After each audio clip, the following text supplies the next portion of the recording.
Good morning, everybody, and welcome to your Friday morning's Newcastle United news press conference reaction show with myself, Paul, and I'm joined this morning by Billy Bob. It is going to be a very interesting conversation this morning from what Eddie had to say, and of course, another bid in for Marc Guehi. Excuse me. If you do enjoy the show, as usual, hit that thumbs up button for us, guys. And, of course, if you are new, why not subscribe? Come be part of an amazing community here on the Toon Review. But don't forget to hit that notification bell so you never miss an upload or a live show. You can support the channel in two ways, of course, by first one being a member. You can hit that join button just underneath me and Billy. We do have members' prizes. We've got some more coming up in the very near future as well. And, of course, you can super chat the channel via the $ at the bottom of the live chat, and that will guarantee your comment to be read out on the show. Good morning, Billy. Good morning, and good morning to all those out there in Viewerland. Now, Friday morning, Billy, the day before, of course, the first game of the season. Of course, the Premier League kicks off tonight with Manchester whinging United already, with Ten Hag complaining that I don't think my team is ready. That's your fault, matey. Just putting it out there. But before we go into the press conference, Billy, Newcastle have submitted a fourth bid for Marc Guehi. Now, the bid this time is reportedly around what Palace are looking for. So we're just waiting for an answer now coming from Crystal Palace. What do you reckon? The thing is, I think we're now showing signs of desperation.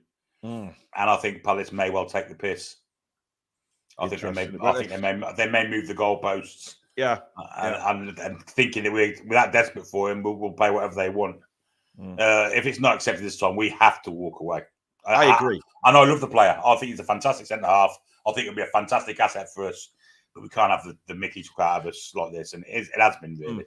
Well, the thing is, Billy, I think at the end of the day, I think we were talking before the show there, and you made a good point saying that obviously Newcastle really, really want this guy. Eddie Howe obviously sees him as a very, very good player for the future as well. Not just now, but of course for the future, because this could tie up Newcastle's defence for years to come. You're talking about Livramento, Guehi coming in, Botman when he's fit, and of course Lewis Hall on the other side. Still a very young back four, but a very experienced one at the same time. Yeah, it's something that, you know, you build your team on a solid base, and that is a solid base for the next 5, 6, 10 years. You know, if they all stay fit, and that's the kind of thing you want if you want to be looking at Premier League titles and even Champions League. You know, so it would be a fantastic buy, but I just don't like the idea of.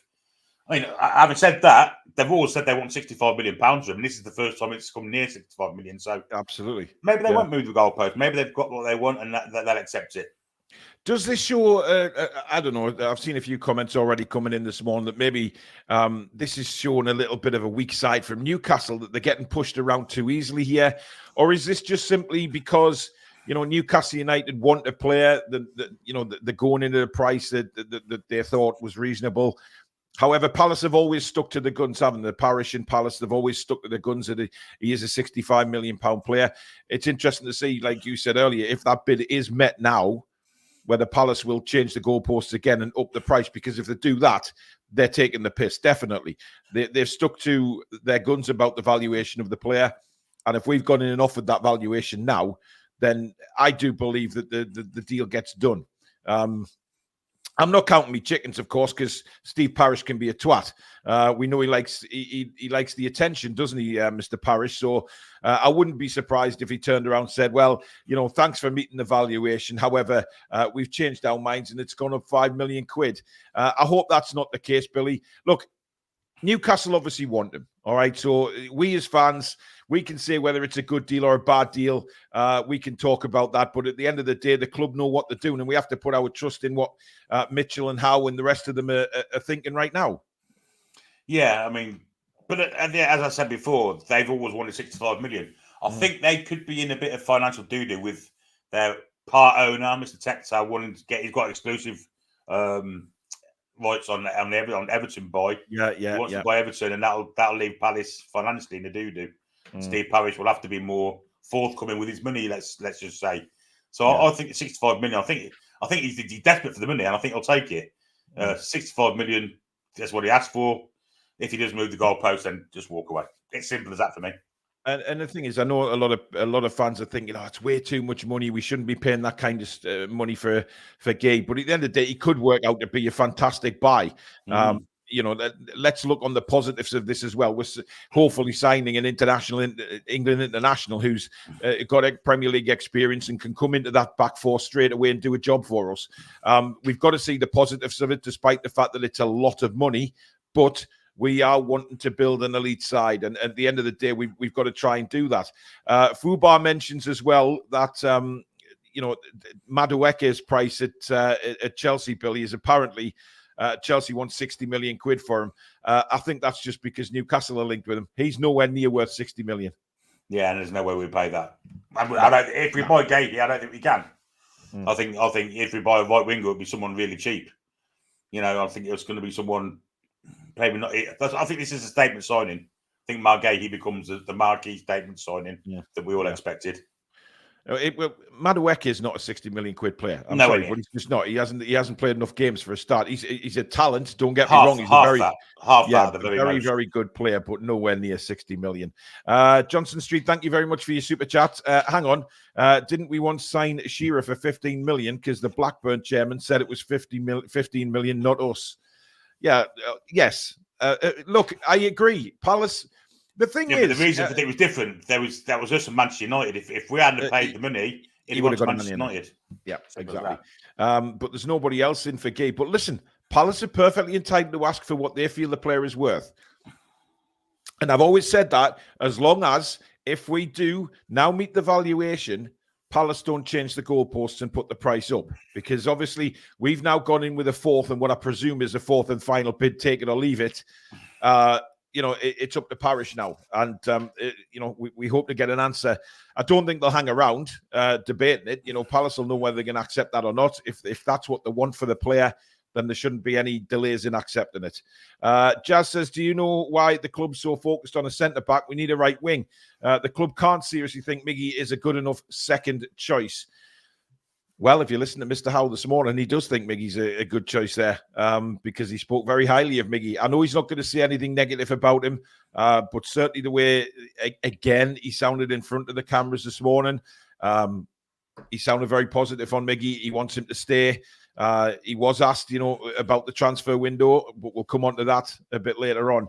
But at the moment, it certainly looks like Miggy is going to be staying at the football club. And certainly, I don't think Eddie Howe's going to be disappointed about that. Dan says, I've never seen a club put in 3 bids and get rejected.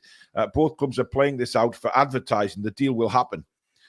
I've never seen 4 bids before, Bill. You have to say, I've seen 1 or 2 and then a 3rd bid, but I've never seen a club go in a 4th bid, which gives the impression that what you were saying is correct, that they really want this player.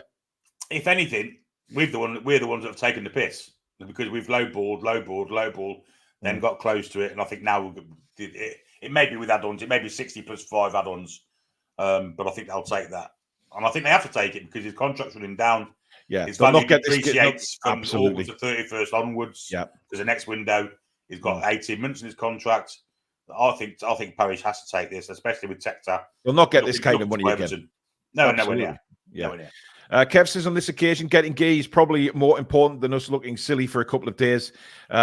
When he's in, it all gets forgotten about, and we have Guehi. Yeah, I mean, the fans will love Marc Guehi. There's no doubt about it. Ali says, I'm so disappointed that we are offering £65 million for Guehi. It's a premium after Euros and telling no one else is bidding. Well, maybe, nobody's going in for him because they don't want to take Newcastle on. I don't know. I don't know. JT Toon, good morning. Palace are pulling our pants down. I'd have walked away 2 weeks ago. We look desperate, and you can guarantee now they'll put the price up. We still need a right winger, for God's sake. Look, if they put the price up, I think we'll walk away because, Palace have said for a long time now, that is the price. and you have to pay the premium price. Look, whether you think it's £65 million or not, Guehi is a great player. He's a very, very good player and will improve without a doubt. So we've got an England international coming in, or potentially coming in. So we have to think of the positives as well. Yes, we need a right winger, and I hope we're looking at that. But obviously, time will tell on that one. Alexander Allard, thank you for your super chat, bud. I hope his price is worth it. A first Paul potential signing has started rough. Just waiting on his medical to believe it happening. Are you part of that medical, Alexander? Just putting it out there. Carl says, as long as the club have done the homework and PSR doesn't become an issue over this price, meaning we have to sell a big player, these are the prices we pay to compete with the mafia. That's a very, very good point, actually, and I really do agree with that. And I've said, you've got to pay premium prices, whether we like it or not. This is the day and age we live in now, and if we're to be up there at the top of the Premier League table like we want to be, we have to pay the prices. It's as simple as that. James Morrison, thank you for your super chat. Just go and get Cherky for 13 million. He walks into the team. I agree. I think that's a perfect player, but it's whether the player wants to come. I believe Cherky would want to come and play in the Premier League. We never know. Maybe they are looking at him. I mean, we're sitting here doing this show now. We don't know what's going on behind the scenes in Newcastle. If they found out that deal for Cherky fell through, whether it's alerted us to go and have a little knock on the door. Uncle Buzzcock says, I think this one will be accepted for Guehi. Palace won't want it disrupting their season and will want a replacement.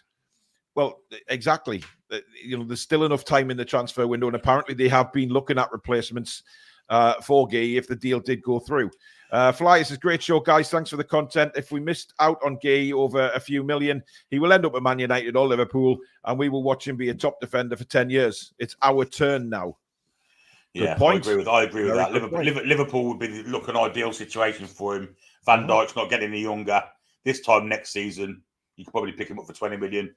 I don't think we'd be able to compete with Liverpool on a wages front. So now is really the time. Yeah, it's not all about the money, is it? It's about where he could go in the future and what a player we're missing out on. People are talking. I mean, listen, people go on about Minte. He's never kicked a ball in anger for Newcastle United, and everyone was in uproar that we sold him. But we could be getting a very, very good centre-back here in Marc Guehi. Yes, the price is inflated. We know that. That happens all the time. But, I'm excited to get him in because I think he's a quality player. I don't agree with the fee, but that's not up to me. That's up to Newcastle. They're paying the fee. Me as a fan, I'm delighted to see these kind of players coming to the club. No doubt about it. Yvonne says, we will be tough on our sales, especially the blue chip players. It's a big boys business we're in these days. No doubt. No doubt. It's a big boys business. We are shopping at that very, very top table. I mean, now, people saying about worth of players, he's worth whatever we want to pay for him, basically. Yeah. I agree. If we want to pay £65 million, that's what we think he's worth. Yeah. I mean, listen, the Cherky deal for, as Ruffy Benissin just said there, from Leipzig or go to Leipzig was £15 million, Billy. I mean, surely we've got that kicking around, and Cherky is a hell of a player. Yeah, I agree. He'd be a fantastic addition. And that front line of Gordon, Isak, and Cherky, good grief, that's a potential league championship winning side. I mean, Jesus Christ. I mean, is that not exciting or not? John Joe, thank you for your super chat. Will we have news within the next 12 hours? If it's expected getting Guehi will attract bigger and better players. If you think he isn't worth it, just ask yourself, is he better than Maguire? Very good point. Man United paid £80 million for Harry Maguire, and I think Guehi is a better player. Look, I think Harry Maguire is actually a decent player. I think he's been shit on by Man United, quite frankly. I think he's better than what he's shown at Manchester United. He's never let England down for a start. I've always been impressed with his performances. However, I do believe that Guehi is a better player. He's obviously got age on his side as well. I just really do think this transfer is somebody that Newcastle want. They've gone hunting for him, and they're determined to get him. People say it's desperation. Why not flip it the other way around and say it's determination to get a player that obviously the club really, really wants to get, who could be at Newcastle for 10 plus years and be a superstar here. John says, Paul on Guehi, when has the club spent 65 million on an English player and not lost money on the signing? This obsession on Guehi is starting to look like an Eddie Howe vanity project. Yeah, it might not be Eddie Howe that's pushing the deal. I mean, you don't know. It could be Mitchell. But having said that, we're not buying him to sell him on. We're having him to have in our side for the next 5 years. Absolutely. In the past, we've bought players to sell on. This is to make Newcastle United a regular top four side battling with the cartel. And look, I don't agree with the transfer fee. I've said that. But I agree with the player. I think he's going to be a fantastic player, and I think we should be excited about the possibility of Marc Guehi coming in. His attitude, the way he comes across on camera, seems absolutely brilliant, and just the type of player that will thrive under Eddie Howe. Hamid says, people saying Guehi not good, but where those same people saying under Howe he will become great? I think he'll be perfect for Newcastle. John Joe, thank you for another super chat. Who is a bigger idiot, Parish or Jordan?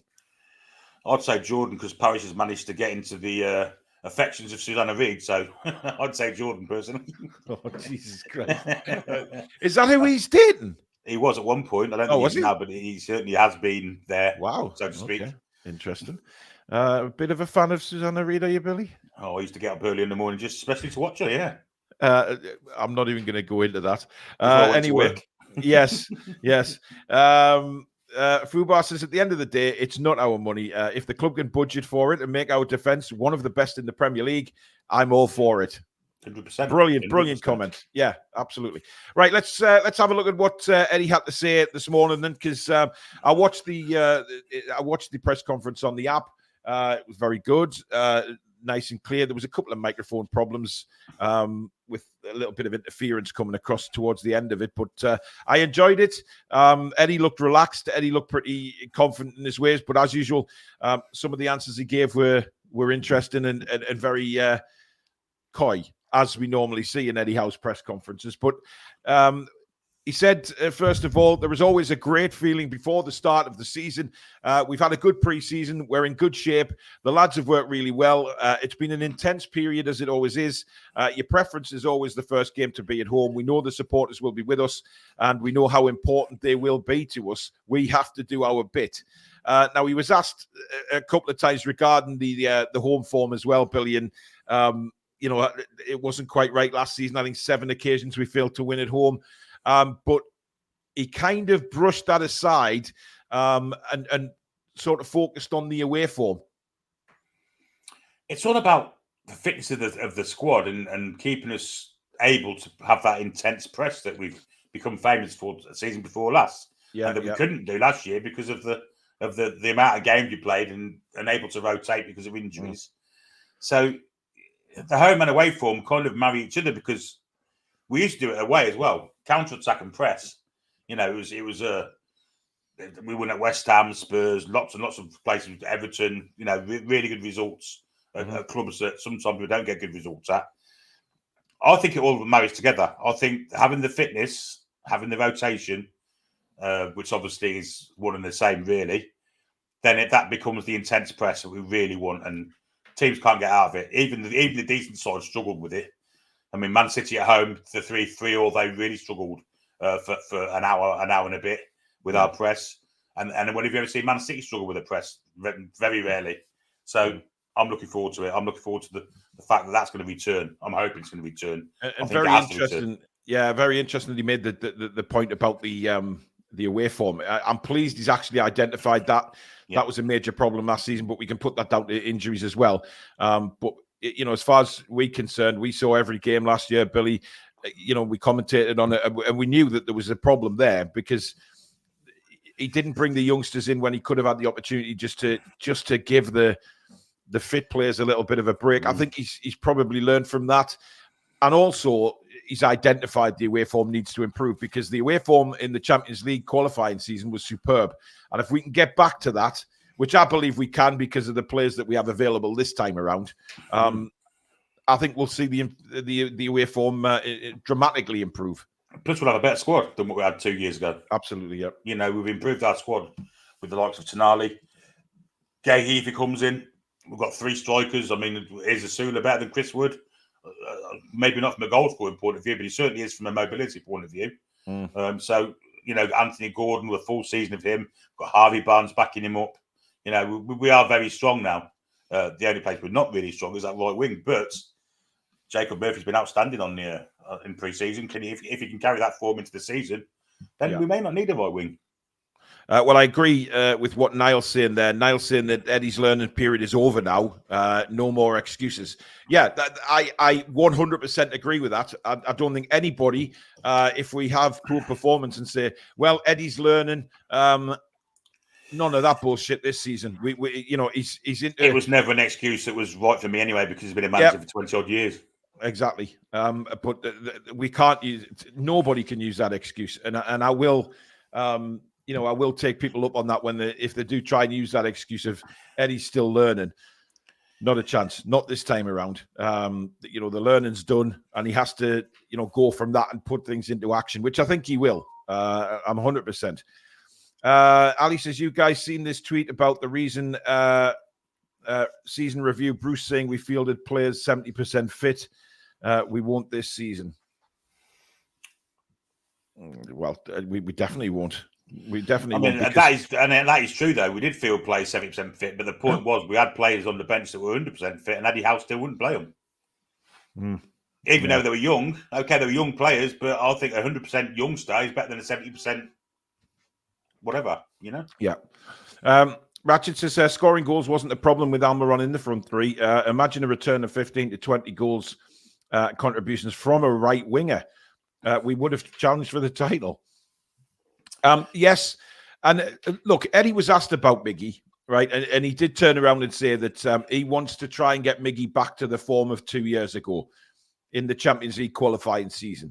Now, I think that is an uphill struggle. I really do, because Miggy's older now. I think people can read him far too easily now. And unless Eddie's going to make him constantly train to push himself onto his right foot and get crosses in that way, defenders will have a field day against him. And if he comes up against Walker Peters tomorrow, Walker Peters is a right footer, expected to play left back.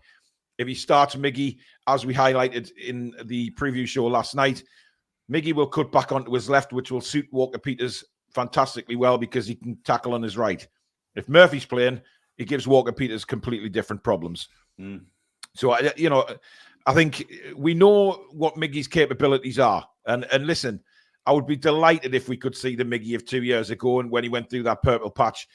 I don't think it's going to happen. That's just my honest opinion as a fan. It's nothing against Miggy Almiron. I want to see an elite winger to play on the opposite side to an elite winger we've already got in Anthony Gordon. So I do believe Newcastle will go out and try and get one. We have to, Billy, surely. Not called to Eddie Howe. He's happy with what he's got. Well, I don't know what his obsession is with Miggy. I don't know. Obviously, he sees something in training. He sees something with Miggy that we don't as fans. I'm not sure. I'm really not sure. I mean, the season before last, really, it wasn't the full season either. It was kind of up until February time, January time. Yeah. But he was okay. Then, after that, he was kind of a bit on the edges, wasn't he? So, I don't know. I mean, he did improve for that season, but then once teams realised that all he did is grips inside and then bends a left foot shot, they soon stopped that, didn't they? They showed him on the outside he didn't want to go there. Yeah, exactly. Now, he was also asked about Mr. Tonali and his return. He says he handled himself really well in this period, and I'm sure he has had some hard days. He's trained really well and has been a great teammate. I know how focused and excited he is for his return. Again, another huge thing for me is to say thank you to the Newcastle United fans. The way they've looked after him and for how they've dealt with him socially, I think it's been an incredible response, and that will only help him when he returns. Very, very positive. And he was also asked about Tonali's fitness and where he sees him when he comes back. Is he fit enough to come straight back into the side, or is it going to take a few games? And Eddie turned around and said he's fit to start because he's been training. They've had a few training matches. He's not obviously Premier League match fit, but that will come with games. So I assume, Billy, that when he's fit, he plays and he takes him off, after a certain amount of time until that fitness returns. We're kind of dependent on Sky Sports picking our Carabao Cup ties for televisation, because if that's the case, it's on the Wednesday and he can play. If Sky Sports don't, so I've just heard the game's on Tuesday and he can't play.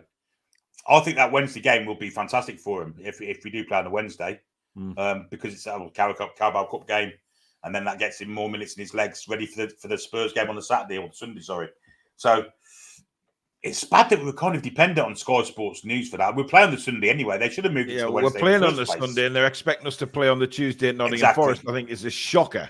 Yeah. So I can see the game being moved. I think Newcastle will fully force that game to be moved. But apparently it's not unless it's on TV. Well, and will Sky Sports really do us a favour? I don't know. I'm not sure they will. Well, they love Newcastle, don't they, Billy? It's been on Sky Sports News this morning, Lawrence, about the only way the game gets moved is because if it's on TV. Yeah. It has to be on TV for it to be moved, so we'll see. Doug from the Dugout Football Channel, who's been a member of this one for 30 months. Thank you for your support, Doug. Really appreciate it. I wish you guys well for the season ahead. I think Isak could be a contender for the Golden Boot this season, and I'm going for a big win for you tomorrow, 4-0. I saw that. Yeah, well, predictions. Yeah. Yeah, Doug is a Liverpool fan, of course, but he's a big fan of this channel, and he's a good friend. So hopefully we'll get him on as of course, for the Liverpool preview when we play them, of course, as we always do. John Joe, thank you for another super chat. Apparently, Guehi wants to move that bad. He's flexible on his wages if we get him. I hope he can cope with the price tag. I've seen many that couldn't.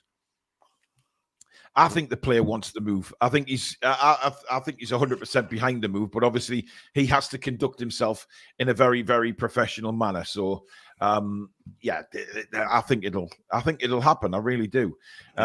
Chris says all Carabao Cup matches are on Sky this season as the new Sky Sports Plus channel. I don't think so. I think they are, Billy. I'm sure I read that as well, that they would do. It might be they'll do on one day, wouldn't they? Well, I don't. We'll see what happens. We can only wait, and then EFL games are. I don't think the Carabao Cup ones are. Yeah, we'll see what happens. We'll see what happens. But I would imagine Newcastle will be trying to be pushed to be on television, Billy, that week, because playing on the Sunday, then the Tuesday, it seems mental. But then again, what do we know?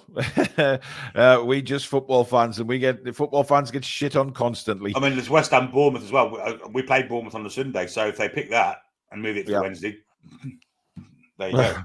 Yeah, we can't have two games on at once. Yeah. John Joe, thank you for another super chat. Are we doing the TTR Fantasy League? Give me a code. Rachel has set one up. I don't know what the code is. I've got it somewhere. I can read it out. It's on the socials, John Joe. It's on Rachel's. It's on Twitter, and it's on Instagram, and it's on, what else am I thinking? Facebook group as well, on the Toon Review Facebook group. By the way, we've had an influx of new members to that, over 200 in a few days, which is fantastic. So if you're on Facebook, get yourself there. It's definitely on Facebook. The code is V, they're all lowercase, by the way, V09JSM. V09JSM. That's V09JSM, but you can find it on the socials. Right. He was then asked about Callum Wilson. Callum will miss the first few games of the season. He's making really good progress. He feels really good and wants to push a bit faster, but we're just trying to manage him. I mean, look, he went on to speak about Callum Wilson a bit more. That's obviously just the main answer that he gave. He said that Callum is in a good place mentally as well. He's fit and raring to go. Interestingly enough, though, Billy, they are, coming out and trying to manage him, which I think is a very good thing. 100%. Yeah, I mean, this operation apparently is going to help with his hamstrings. Of course, things link up, don't they? So I'm looking forward to seeing Callum Wilson get minutes coming on for Isak. Maybe starting Carabao Cup games. He won't be fit by the time we play Forest, I don't think. But he's not far away. I mean, this is the healthiest our squad's been for bloody ages, isn't it? Yeah. With Botman out and Lascelles out. Absolutely. And once Wilson's back, it's kind of everyone's all right, isn't it? It's unbelievable. Yeah, Eddie Howe will have no excuses. It's floating well. Billy says if Guehi wants to move, why is he then not putting in a transfer request? Well, why should he? He doesn't want to rock the boat. Why rock the boat? If he wants the move to happen, he probably wants the move to happen, but he's also of the understanding that he's at the moment a Crystal Palace player. He's contracted to them, and it's up to them. If Palace then go ahead and say, yes, we'll accept, then Marc Guehi, it's up to him to get the deal through. He doesn't have to put a transfer request in and rock any boat. If he does put a transfer request as well, he loses lots of money, lots of a massive amount of cash. Yeah. Mike says, I was trying to join the Facebook channel, but keep saying something about members. Was just wondering what that is. It's just to become a member of the Facebook group. That's all it is, Mike. You just basically become a member. That's all it is. There's no money involved or anything like that. It's just to become a member of the Facebook group. So you just fill the questions in, accept the terms and conditions, and it comes through to myself or one of the mods to accept you into the group. That's all that is. Watching you from home, recovering from COVID, says Tony. Looking forward to tomorrow's game and the new season.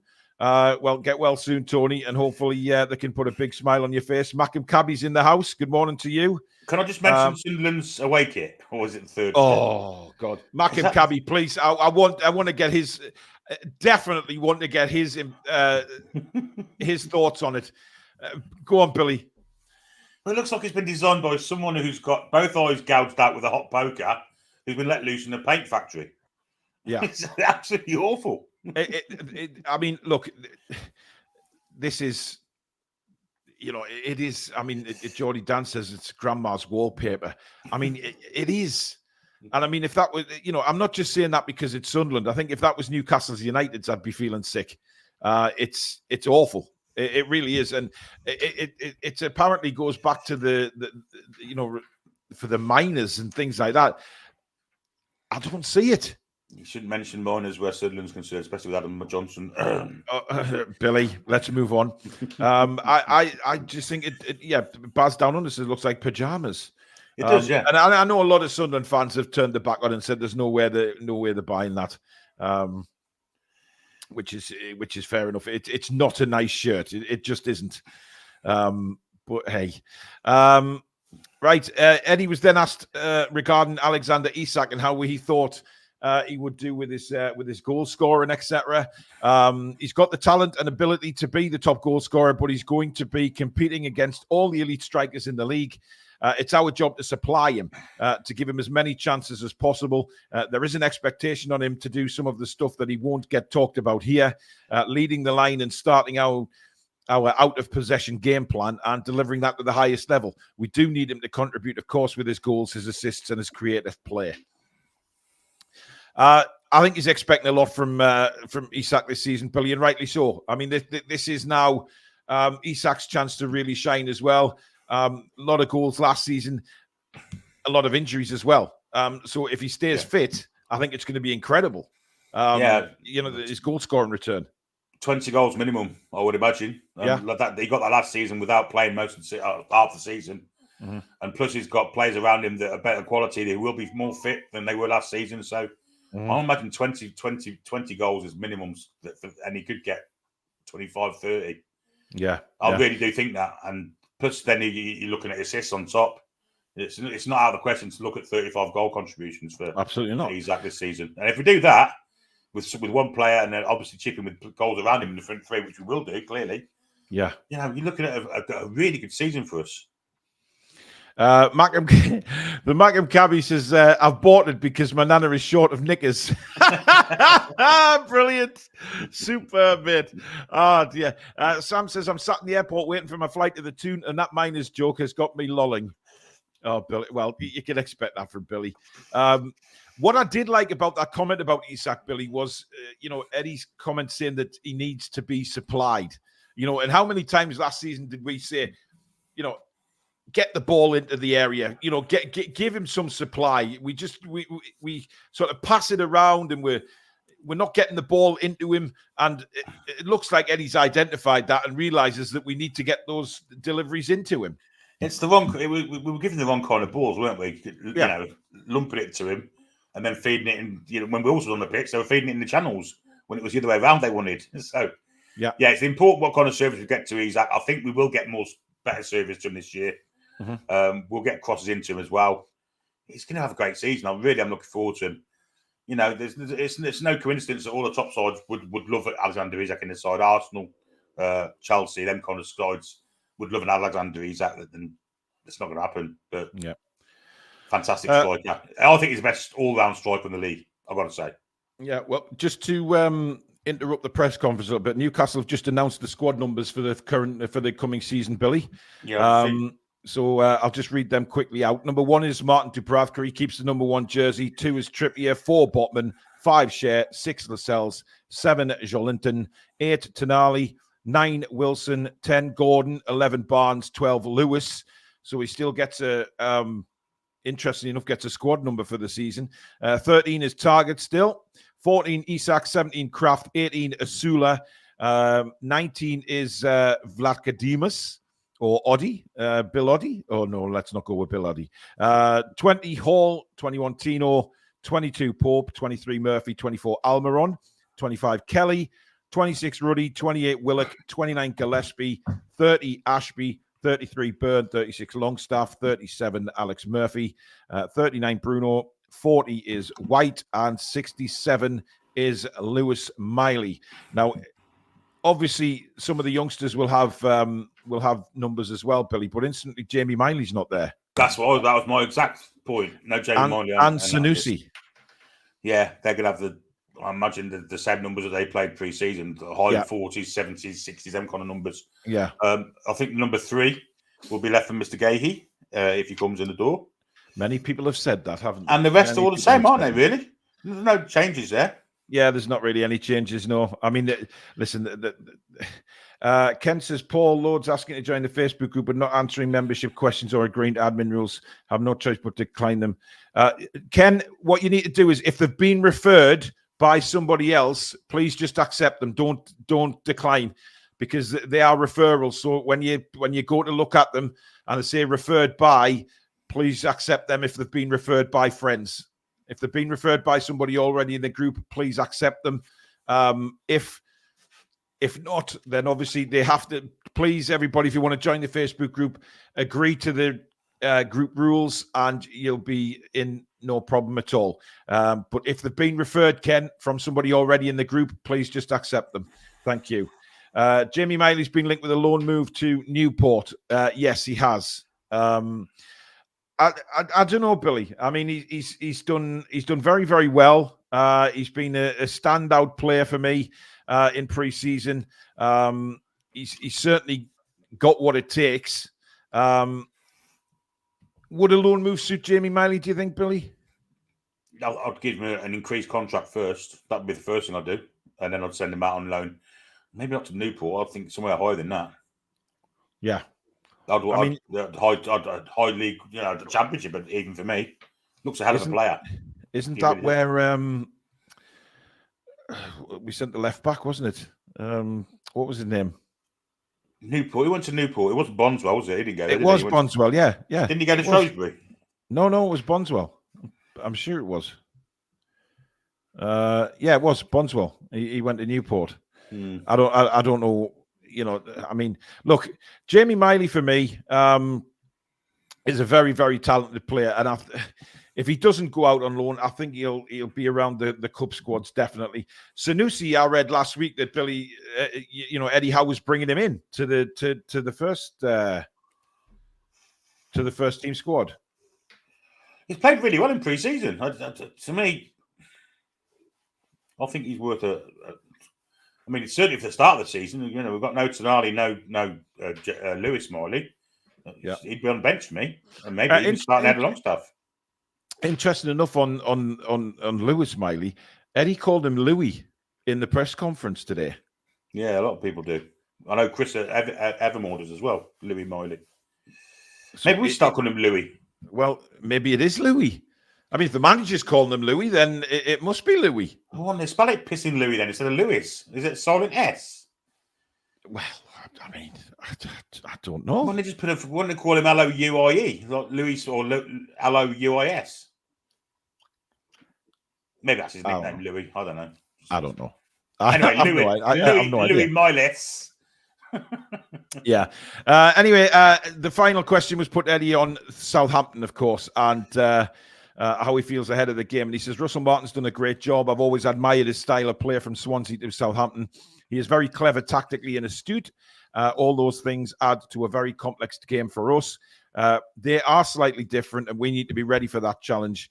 We have to deliver a really strong performance.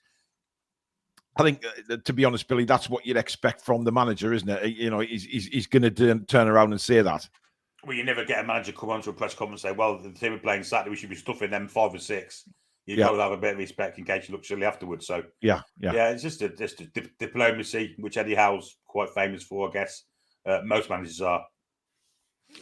I mean, look, I said it last night, Billy, and I just, I want them to go out and, I know maybe Southampton will be a bit of a mystery because they're new to the Premier League again. They just came up last season. You know, I understand what Eddie's saying. He's respecting the club, and that's fair enough. But I generally hope that maybe deep down Eddie's thinking this is a good opportunity. And I want us to go out. I said this last night, Billy. I want us to go out and make a real statement of this game tomorrow, as if to say we are back. You know, this is what we can do when we have a full squad available, or almost a full squad available. This is the football we are going to play. So you guys need to be ready for it. Hit the ground running. It's all about hit the ground running. Start off with a bang. I'm hoping that what he says to the press isn't what he says in the dressing room before game, where he should be saying, these are championship fodder. Go out and score a hat full of goals. Yeah. Basically. Yeah. So there you go. That is all done and dusted. Interesting, Joe Wilkinson saying, what's wrong with Stanley? Derek Wright was from Stanley. Well, we're hoping to get Derek on the show. We are talking. So, well, we're not talking yet. I'm yet to contact him, but hopefully we've had his brother in touch. So we'll try and get that done for you as well. There it is. That is the press conference reaction. That is the latest news we have on Marc Guehi. We will, of course, bring you up to date with any news. If it gets accepted, etc., we'll let you know straight away. We'll probably do a quick live show on it. But if not, we will, TTR Friday tonight, Billy. I mean, it's going to be, there could be a lot of interesting news during TTR Friday tonight. But we will see, eh? Well, a very interesting story to tell. That's for certain. So we've got Billy's Beef, Sam's Wine, we've got Shane by Stato, all the usual. And of course, you can join us on the show in the second half of it. The link will go up halfway through the show to come on and tell us live what you think ahead of the season. You don't have to be on camera. You can use your microphone, of course, and just talk to us like a phone in. But we have that tonight, and then of course tomorrow it's the big one. Billy will be taking you through the game live from 2:30, half an hour build up with the team news, of course, and then it is play-by-play commentary, of course, from 3 o'clock with a scoreboard. And Billy has a scoreboard, yes, everybody. So those of you that were hoping he'd get a scoreboard, he has got one now. And a clock.